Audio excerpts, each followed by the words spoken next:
Hey guys, welcome back again. Still working on this Honda. Thought I'd show you a little more about what I'm doing to it. I'm changing a wheel bearing, and these small compact passenger cars, this thing is an '05, but I know a lot of different vehicles were built this way, and even some today are still built this way. They don't have a common like bolt-in unit bearing assembly. What they have is a press-in two-piece or dual roller single race bearing. Anyway, I'll show you that in a second. But they can be kind of a pain in the ass to change out, and there's one very important detail when you put it back together. If you get it wrong, it's going to cause you a lot of problems. So I've already got it all apart. Now, taking the steering knuckle off is really easy. You just remove the brake caliper, two upper bolts, your speed sensor, and the lower ball joint, of course the CV shaft. So it's not really like, if you're not confident that you can get that off, you probably are not going to undertake this job to begin with, so I didn't bother showing that. Anyway, so the wheel hub and all here, this is the new bearing, this is the old one. The first thing you've got to do is press the spindle out of the bearing, which is also pressed into the steering knuckle here. There's also a big snap ring that holds it in there. So what it does is it leaves one bearing race stuck on the spindle, completely flush with the back of the surface here. So there's no way to get a puller or anything on it, nothing to grab onto. So you've got to take a cutoff wheel and cut a groove in it on both sides so you can grab it with the lips on a bearing splitter. And it also helps to make a tension relief cut in it. You don't always have to, but it helps it come off easier. That's the only way you're going to get that off there, other than cutting it with a torch, and a lot of times that ends up damaging the spindle, so I don't suggest that. You see what I'm talking about. There's a set of rollers here, and there's a set of rollers under this race as well. This one doesn't press out. I mean, you can press it out, but it doesn't come out with the spindle or anything. So the direction this goes in is very important. The only way to tell that is it's got a rubber seal on one side, and it's got a metal seal on the other. Now the metal seal is the inner.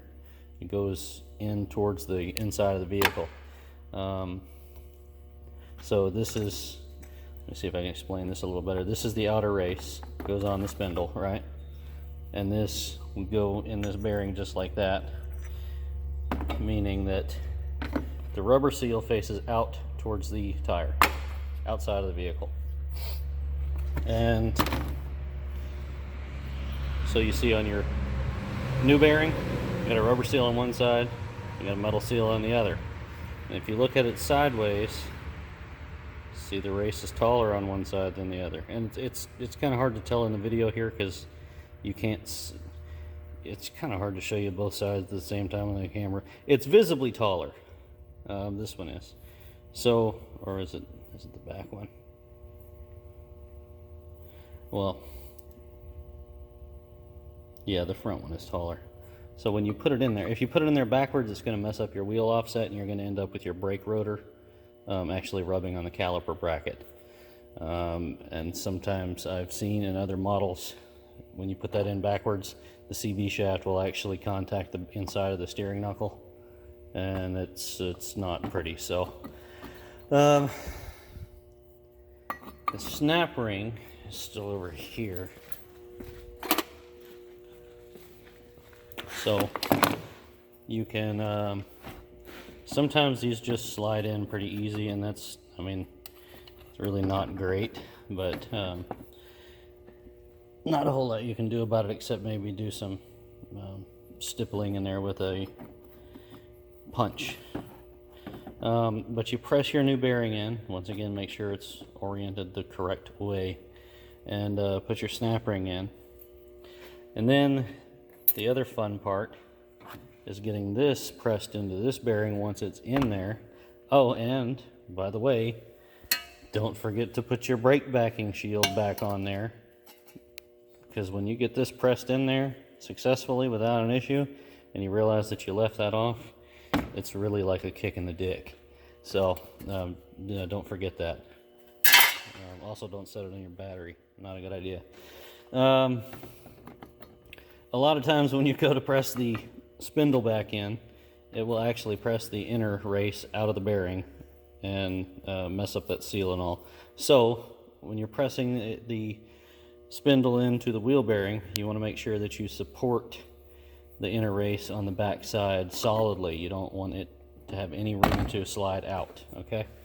So this is an 05 Honda Civic, and this is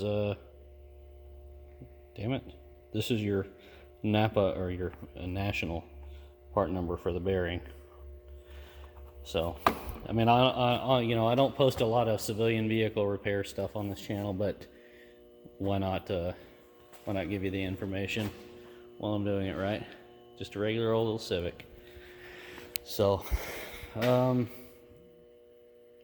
yeah, I think that's about it. Don't booger up your threads, especially on the CV shaft. That's kind of a well-known, but I figured I'd mention it.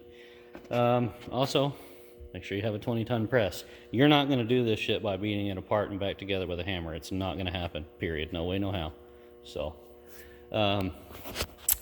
thank you for watching, guys. Appreciate those of you who have subscribed, including all of you new subscribers. Appreciate you joining us, and check out our sponsors as always. Cannot ever forget to mention those guys because they're so good to us. And check out our Patreon. It's also linked in the description if you haven't seen that already. Thanks, guys.